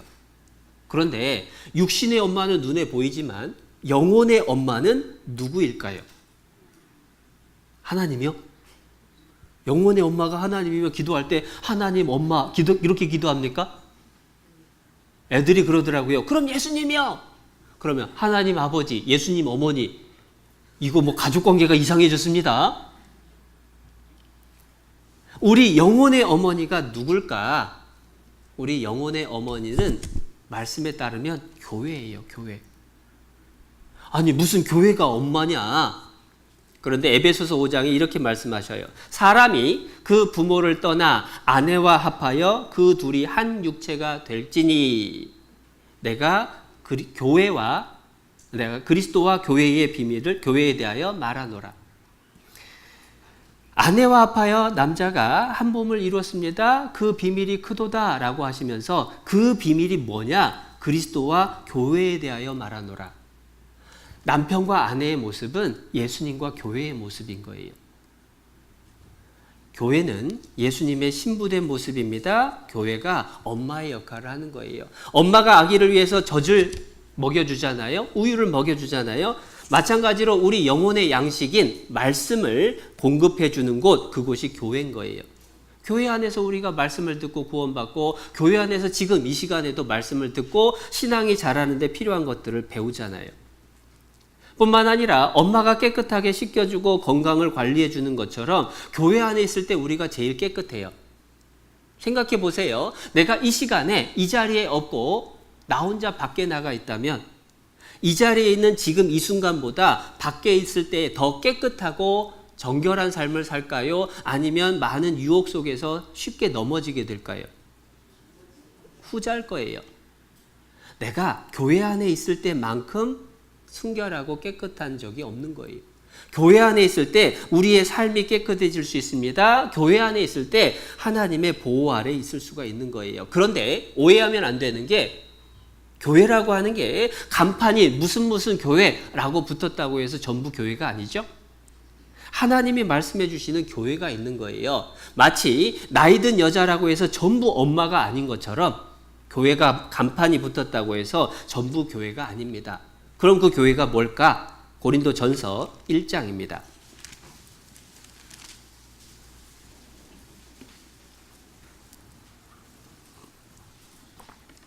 고린도전서 1장 2절 신약성경 263페이지 2절 말씀. 고린도에 있는 하나님의 교회 곧 그리스도 예수 안에서 거룩하여지고 성도라 부르심을 입은 자들. 자, 여기 보면 교회 곧이라고 돼 있죠. 곧이라고 하는 건 앞에 있는 단어를 뒤에서 설명해 준 거예요. 교회란 어떤 모습을 교회라고 하느냐? 예수님 안에서 거룩해지고, 거룩이라고 하는 건 깨끗해졌다, 죄가 씻겼다라는 말입니다. 구원받았다는 말이에요. 예수님의 피로 구원받고 성도라 부르심을 입은 사람들, 그게 교회예요. 건물이 교회가 아닙니다. 건물은 교회당이라고 부르고 교회는 구원받은 사람들이 함께 모인 모임을 교회라고 그래요. 이 자리에 구원받은 사람들이 함께 모여 있습니다. 이곳이 교회예요. 가정에서 구원받은 가족들이 함께 있습니다. 그것도 교회예요. 가정교회라고도 부르고 가장 소규모의 교회이기도 하죠. 두세 사람이 내 이름으로 모인 곳에 나도 그들 중에 있느니라. 구원받은 사람 두세 사람이 모인 이상의 모임, 그 모임을 교회라고 부르는 거예요. 그 교회를 그러면 어떻게 구별을 할까? 교회는 구원받은 사람이 모인 모임이 교회죠. 자, 구원받은 사람이 모인 모임에 구원받지 않은 사람이 왔습니다. 새로 왔습니다. 그럼 어떻게 할까요? 여러분 구원 받으셨다고 하는데 누군가가 새로이 오셨습니다. 그럼 보통 어떻게 합니까? 반갑게 맞아주고 또 관심이 뭐죠? 오든지 말든지 관심이 없습니까? 교회에 나오는 것 좋지만 관심은 뭐냐면 구원 받았나 안 받았나. 그래서 어떻게든 말씀 듣고 구원 받을 수 있도록 안내를 해주려고 애쓰는 거예요. 성경 강연회가 있으니까 들어보자고 합니다. 비디오라도 녹화된 것을 함께 보자고 합니다. 그리고 정말 구원받았는지 정말로 천국 갈 수 있는지 물어봅니다. 왜요? 여기에 와서 같이 지내는데 구원 못 받고 있다가 지옥 간다면 그것처럼 억울한 게 어디 있을까요? 그래서 구원받은 사람들이 모인 교회의 특징은 뭐냐? 누군가 구원받지 않은 사람이 오면 그 사람이 어떻게 해야 구원받을까? 그 사람이 정말 구원받았나? 그게 제1번 가장 큰 관심사예요. 그런데 교회라고 해서 다녔는데 5년, 10년이 지나도 아무도 나한테 구원받았느냐고 물어보질 않아요. 5년, 10년을 다녔는데 아무도 나 구원받아야 된다고 알려주질 않아요. 자, 그러면 그 교회라고 불려지는 곳은 하나님 볼 때 교회일까요? 교회가 아닐까요? 생각해 보세요. 내가 구원받고 천국 갈 수 있는 믿음이 있는 사람은 내가 지옥 가는 데서 건진받았기 때문에 구원받지 않은 사람을 보면 불쌍한 거예요. 안타까운 거예요. 어떻게든 구원받게 인도해 주고 싶은 거예요. 그런데 5년, 10년을 만나도 구원받게 해주고 싶은 마음이 없다. 그건 구원받은 사람이 아닐 겁니다. 어느 교회라고 하는 곳에 갔는데 내가 그곳에 5년, 10년, 20년을 다녔는데 아무도 나의 구원에 대해서 물어보지도 확인해 주지도 구원받아야 된다는 필요성을 알려주지도 않았다. 그러면 그건 교회 아니다. 하나님 볼 때 교회 아니다 라고 생각해도 틀림없어요. 만약에 그곳에 있는 사람들이 구원받은 사람이라고 한다면 심각한 문제입니다. 자기들은 구원받았다라고 하면서 나한테 구원받으라고 말을 안 해준다면 그건 잔인한 거예요. 본인들이 구원받지 않았기 때문에 다른 사람의 구원에 대해서 알지를 못해요. 관심이 없는 거예요. 그건 아무리 교회 간판을 붙여놔도 아무리 수천 수만 명이 모여도 하나님 볼 때 교회가 아닙니다.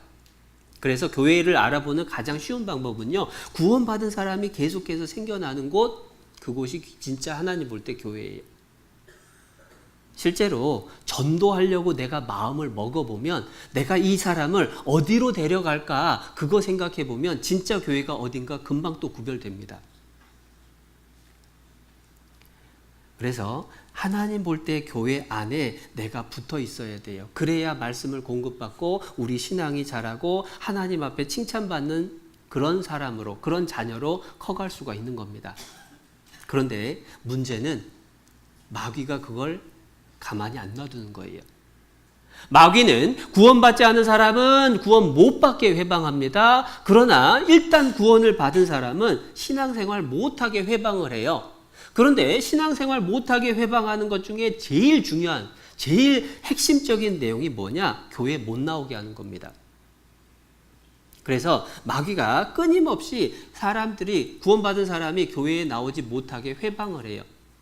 여러 가지 수단을 씁니다. 그 중에 하나가 인간적인 정, 주변 사람들을 이용을 합니다. 여러분 한번 옛날 기억을 더듬어 보세요. 내가 이제 구원받고 내가 이제 양주교회에 나와야 되겠다 결심을 하고 나 이제 양주교회 갈 거야 라고 했더니 주변 사람들이 아이고 잘했다고 진작 나가지 그랬냐고 칭찬해 주던가요?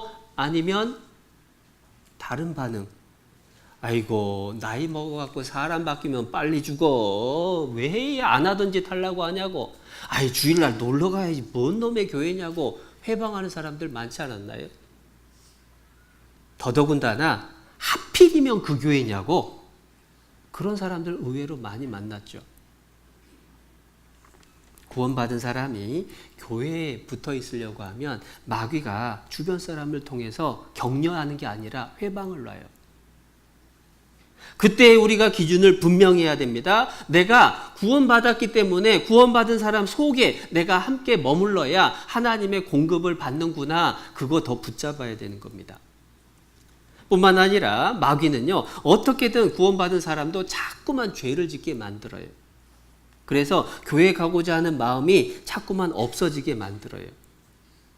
자, 구원받은 사람이 죄를 혹시 짓는다면 안 지으려고 노력하는 게 당연하지만 죄를 짓는 자면 그 죄 때문에 지옥 갈까요? 그 죄가 있어도 천국 갈까요? 갈까요? 못 갈까요? 천국은 갑니다. 그러나 구원받은 이후에 죄를 지으면 점점 마음이 무거워져요. 하나님 생각하는 게 불편해져요.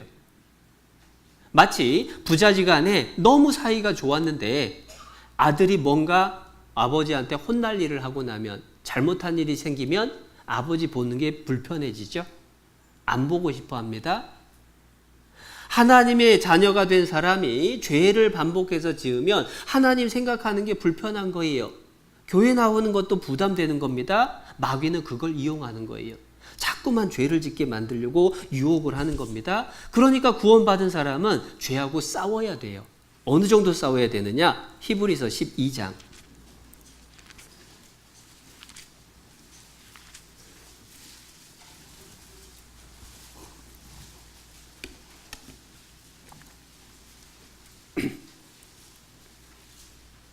히브리서 12장 4절.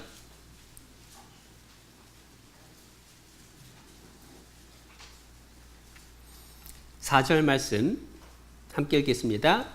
너희가 죄와 싸우되 아직 피 흘리기까지는 대항치 아니하고. 죄하고 싸워야 되는데요. 어느 정도로 싸워야 되느냐? 피 흘릴 정도까지. 그런데 생명이 피에 있죠? 그러니까 피 흘리기까지 싸운다, 그 얘기는 목숨 걸고 싸우는 거예요. 여러분, 마귀는요, 이를 악물고 구원받은 사람이 신앙생활 못하게 회방해요. 죄를 짓도록 회방합니다. 모이지 못하게 회방을 해요. 그러한 마귀하고 싸울 때에 적당히 싸울 그런 수준이 아니라 목숨 걸고 싸우는 각오가 필요한 거예요. 그렇다고 해서 죄를 다 버리고 깨끗하게 내가 삶이 변화된 다음에 교회에 나오란 얘기냐? 그게 아닙니다. 교회에 나와서 말씀을 꾸준히 배울 때에 마귀와 싸워서 이길 힘을 얻는 거예요. 그러면서 삶이 변화되는 겁니다. 그런데 마귀가 얼마만큼 우리를 모이지 못하게 하려고 애를 쓰느냐? 성경에 이렇게 말씀을 해주셔요. 화면에 제가 찾아왔는데요. 근신하라, 깨어라, 너희 대적 마귀가 우는 사자같이 두루다니며 삼킬 자를 찾나니. 마귀가요, 사자가 먹잇감 찾으러 돌아다니는 것처럼 그렇게 돌아다녀요. 지금 이 자리에서도 우리의 마음을 빼앗아서 말씀을 듣지 못하게 하려고 갖은 수단을 다 동원한 겁니다. 졸게도 하고 딴 생각나게도 하고. 그게 마귀가 하는 일이에요. 왜 그렇게까지 마귀가 해방을 하느냐? 특별히 마귀를 대적해서 이기려면 그러면 우리가 할 수 있는 최선이 뭘까? 간단합니다. 여기 소가 있는데요. 소는 사자에게 먹히기 쉽죠. 그런데 어린 소라고 하더라도 어른 소들 사이에 끼어 있으면 사자가 함부로 못하죠. 내 안에 거하라, 나도 너희 안에 거하리라. 예수님의 몸 안에, 몸된 교회 안에 머물러 있으면 예수님이 우리 안에 거하면서 그 사람의 영혼을 지켜주시는 거예요. 그래서 구원받은 사람들, 이 소가 마치 엄마 소, 아빠 소, 형님 소 사이에 있으면 아기 소도 안전한 것처럼 구원받은 사람이 먼저 구원받은 사람들과 함께 있을 때가 안전해요. 그 속에 있으면 사자가 이렇게 도망갑니다. 사자가 공격했다가 잘못 건드리면 소떼한테 밟혀 죽거든요. 함께 있을 때에 이길 수가 있는 거예요. 혼자는 너무 약합니다. 짧은 애니메이션이 있는데 한번 보여드릴게요.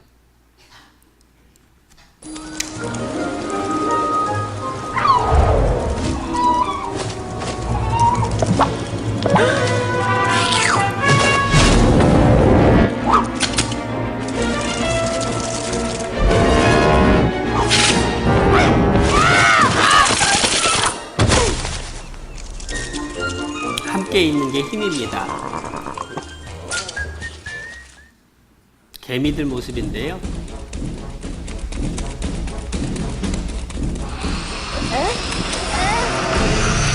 개미 핥기입니다.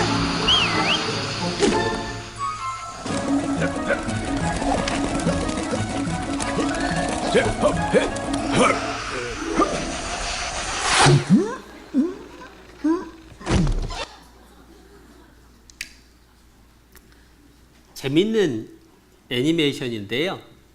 혼자 했다면 다 먹혔을 거예요. 그러나 함께 했기 때문에 오히려 이길 수 있습니다.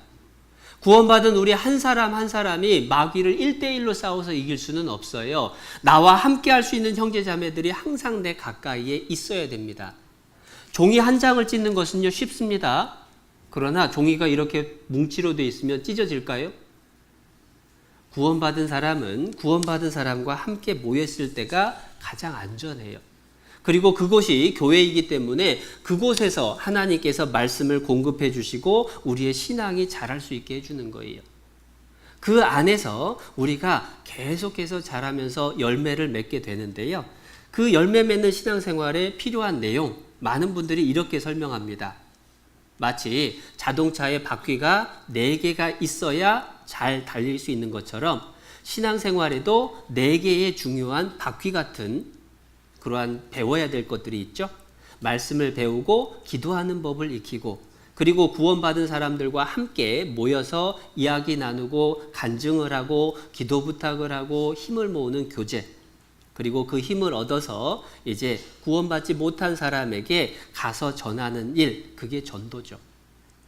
이러한 말씀, 기도, 교제, 전도의 내용이 어떻게 구체적으로 해야 되느냐 하는 것을 세부적으로 배우는 시간이 주일 말씀 시간, 수요 말씀 시간이에요. 성경 강연이라는 게 보통 1년에 대집회로 전체가 모여서 하는 게 한 4번 정도, 그리고 중집회, 청년주간 집회, 어머니 집회, 교구 집회 해서 1년에 한 10번 이상 보통 있을 겁니다. 그 성경 강연회는, 전도 집회는 하나님의 자녀로 태어나는 과정을 설명하는 거죠. 그래서 영혼이 어떻게 구원받느냐라고 하는 건 전도 집회를 통해서 배워요. 그리고 전도 집회 통해서 배운 사람이, 구원받은 사람이 이제 어떻게 살 거냐, 어떻게 우리의 생활의 구원을 이루어 갈 거냐라고 하는 것, 그것을 배우는 게 주일, 수요일 말씀을 통해서 계속 배웁니다. 그렇게 말씀을 배우면서 신앙이 성장하고 그 성장한 사람이 하나님 만났을 때에 칭찬 얻는 사람으로 나타날 수가 있게 될 거예요. 그래서 전도 집회 말씀 듣고 끝났다가 아니라 이제 구원받은 사람은 계속해서 교회 가운데 머물면서 하나님 말씀을 배우고 그 신앙이 자라가야 되죠. 요한일서 3장 말씀인데요.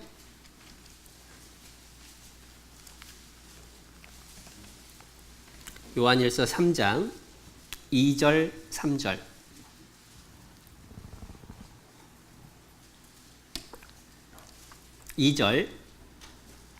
사랑하는 자들아, 우리가 지금은 하나님의 자녀라. 구원받은 사람은 하나님 자녀죠. 그래서 우리가 지금은 하나님의 자녀라. 장래에 어떻게 될 것은 아직 나타나지 아니하였으나 영원한 천국의 어떤 모습으로 돌아가게 될지 아직 나타나지 않았습니다. 그가 나타내심이 되면, 예수님이 다시 오실 때가 되면 우리가 그와 같을 줄을 아는 것은 그에 계신 그대로 볼 것을 인함이니, 예수님이 부활하셔서 신령한 몸으로 변화된 것처럼 우리도 신령한 몸으로 변화될 겁니다. 3절 말씀 함께 읽겠습니다. 주를 향하여 이 소망을 가진 자마다 그의 깨끗하심과 같이 자기를 깨끗하게 하느니라. 이제 구원받아서 하나님 나라에 들어갈 소망을 가진 사람, 예수님과 같은 신령한 모습으로 변화될 소망을 가진 사람은 예수님이 깨끗한 삶을 사셨던 것처럼 우리도 각자 자기를 깨끗하게 하려고 애를 쓰게 되는 거예요. 해서 하나님의 복음을 듣고 참으로 그 하나님의 은혜를 깨달은 날, 구원받은 날부터 교회 가운데 있으면서 우리의 믿음이 열매를 맺어 자라나가야 돼요. 그러한 과정 속에 우리가 있는 겁니다.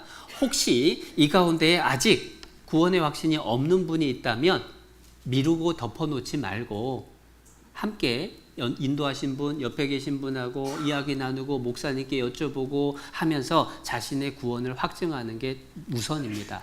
그리고 구원받은 사람은 오늘 배운 말씀처럼 교회 가운데에서 그 믿음 자라갈 수 있도록 무엇보다도 내가 절대 교회에서 떠나지 않는다라고 하는 거 마음에 흔들리지 않으시길 바라요. 제가 88년에 구원받고 약 30년 신앙생활을 해왔는데요. 정말 내 옆에 있던 형제 자매들이 지금 안 보이는 분들이 의외로 많아요. 단적으로 저를 전도했던, 저를 구원받게 인도해 주었던 친구가 교회에 없어요. 다른 지역 교회에 있는 게 아니라 교회를 떠났어요. 마귀가 얼마나 공격을 많이 해오는지 피부로 느끼게 됩니다. 여러분, 마귀의 회방 계속해서 있기에 나는 어떤 일이 있어도 구원받은 사람들이 함께하는 그 교회에 떨어지지 않겠다, 그 자리를 지키겠다라고 하는 그 마음 흔들리지 않아야 그 속에서 우리의 믿음이 자라고 하나님 앞에 칭찬받는 모습으로 서게 될 겁니다. 그래서 영원한 천국에서 모두가 기쁨으로 함께 만나기를 소원합니다. 같이 기도하겠습니다.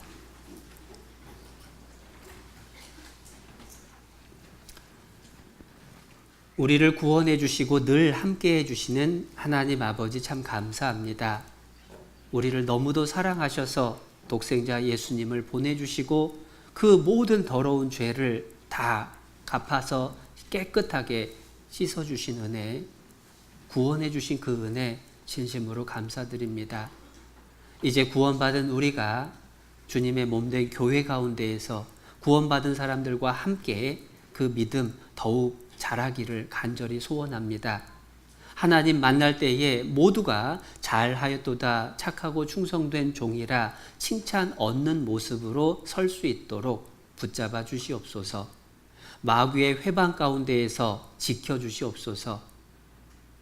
또한 동일한 시간 스페인에서 선교 여행 중에 계신 목사님과 그 일행들 하나님의 크신 능력과 은혜로 함께해 주시고 그 외에도 많은 곳에서 복음 전해질 때마다 하나님의 큰 역사로 구원받는 사람 날로 늘어날 수 있도록 하나님 축복하여 주시옵소서.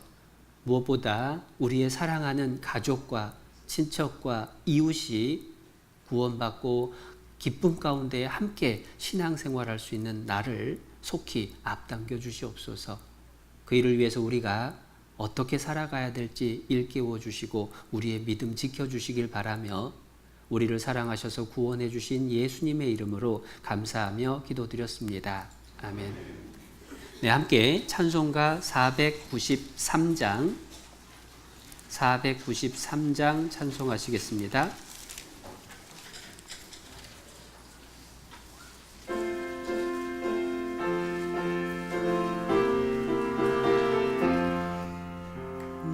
이제 주님의 그 생명 얻은 옛 것은 지나고 그 사람이로다. 그 생명 내 맘에 강같이 흐르고 그 사랑 내게서 해같이 빛난다. 영생을 맛보며 주 안에 살리라. 오늘도 내일도 주 함께 살리라.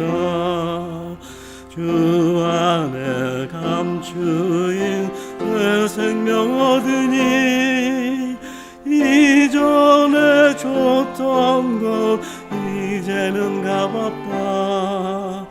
하늘의 은혜와 평화를 맛보니 찬송과 기도로 주 함께 살리라. 영생을 맛보며 주 안에 살리라. 오늘도 내일도 주 함께 살리라. 산천도 조목도 새 것이 되었고 죄인도 원수도 친구로 변한다. 새 생명 얻은 자 영생을 맛보니 주님을 모신 나 새 하늘 위로다. 영생을 맛보며 주 안에 살리라. 오늘도 내일도 주 함께 살리라. 주 따라가는 길 험하고 멀어도 찬송을 부르며 뒤따라가리라. 나 주를 모시고 영원히 살리라.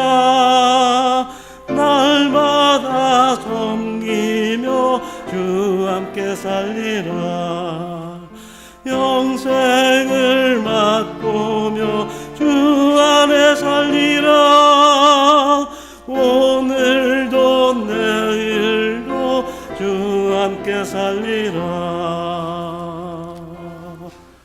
네, 광고해 주시겠습니다.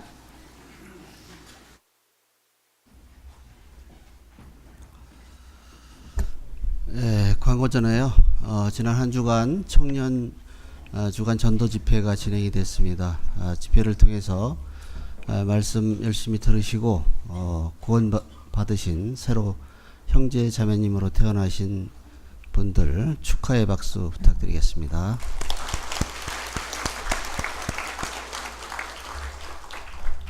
그리고 한 주간 성경 말씀을 알기 쉽게 아주 우리들에게 전해주신 그 이무열 목사님을 위해서도 감사의 박수 부탁드리겠습니다.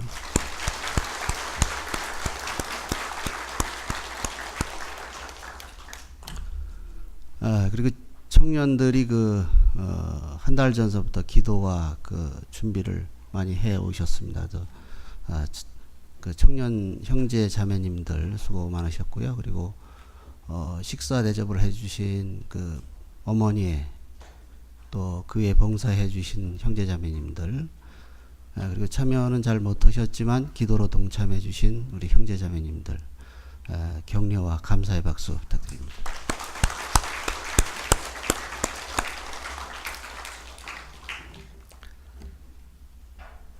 그리고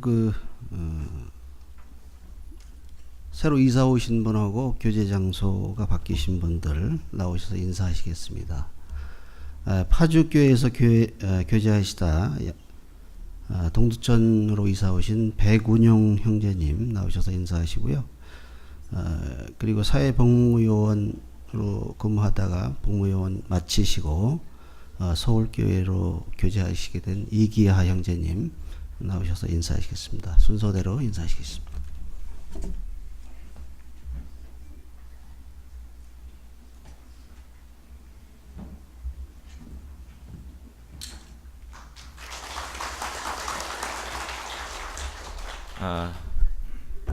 안녕하세요. 전 2008년에 2월 12일 날 스페인 마드리 교회에서 구원받고 중국 광주에서 이렇게 1년 반 동안 이렇게 교제하다가 그다음에 상해교회에서 4년, 남경교회에서 4년, 영길교회에서 10개월 동안 이렇게 교제하다가 파주 교회로 왔어요. 이렇게 일 때문에 전번 주일부터 이렇게 동두천에 와서 이렇게 그 기숙사로 이렇게 있게 됐습니다.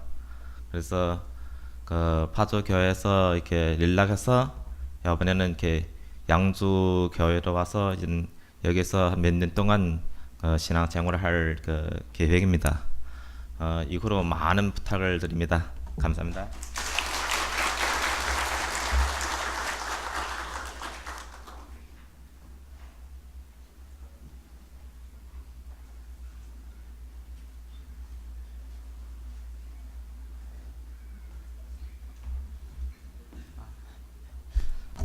안녕하세요. 2005년 8월 11일에 구원받은 이기하 형제입니다. 네. 일단 이제 여기서 어렸을 때부터 교제하다가 이제 학교 때문에 잠깐 서울로 갔다가 이번에 군복무 때문에 다시 와서 이제 2년 정도 교제하고 이제 복무가 끝나가지고 다시 이제 서울로 가게 되는데요. 청년회를 제외하고는 여기 있는 동안 복무 열심히 하고 있냐는 얘기보다 학교 잘 다니고 있냐는 얘기를 더 많이 들었던 것 같아요. 네. 학교 다니고 있지는 않았고요. 일단 휴학하고 이제 군 사회복무요원으로 이제 복무하고 있다가 이제 다시 학교로 돌아가는 거고요. 네. 왜 학교 여태 양주교에서 잘 다니다가 서울교회로 가냐고 오해하지 마시고, 네. 이제 학교 다니게 돼서 이제 서울교회로 다시 간다고 생각을 해주시면은 감사하겠고요. 정말 가서도 신앙생활 열심히 할 수 있도록 또 이제 많은 기도 부탁드립니다. 네, 이상입니다.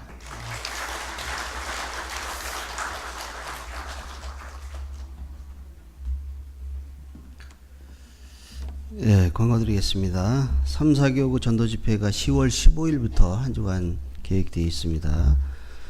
전도 대상자 미리미리 돌아보시기 바랍니다. 추계 수양회는 9월 28일부터 3박 4일 일정으로 진행이 되는데요. 구역장님들께서는 참석하실 분들 9월 12일까지 사전 접수해 주시기 바랍니다. 주간 일정 안내해 드리겠습니다. 내일 월요일 날은 교구별 임원 모임 있습니다. 그리고 화요일 날은 어머니회 임원 모임하고 11구역, 12구역 구역 모임 있습니다. 교회 소식입니다. 서적부에 그 신간이 나와 있으니까요. 확인하시고 구독하시기 바랍니다. 성도 소식입니다. 은장회 김용신 집사님이 현재 수술을 위해서 아산병원에 입원하고 계십니다. 치료가 잘 될 수 있도록 그리고 쾌유할 수 있도록 기도해 주시기 바랍니다. 그리고 담임 목사님은 그 스페인 그 로케타 교회 선교 중에 계시고요. 그리고 9월 10일부터는 창원교회 대전도 집회를 위해서 말씀을 전하시게 됩니다. 금일 모임 안내해 드리겠습니다. 식사하시고 청소하신 다음에 학부모 교육이 이 자리에서 1시 반에 있습니다. 봉사부서 모임은 없습니다. 그리고 전체 임원 모임은 3시 반에 소강당에서 있습니다. 식사 맛있게 하십시오.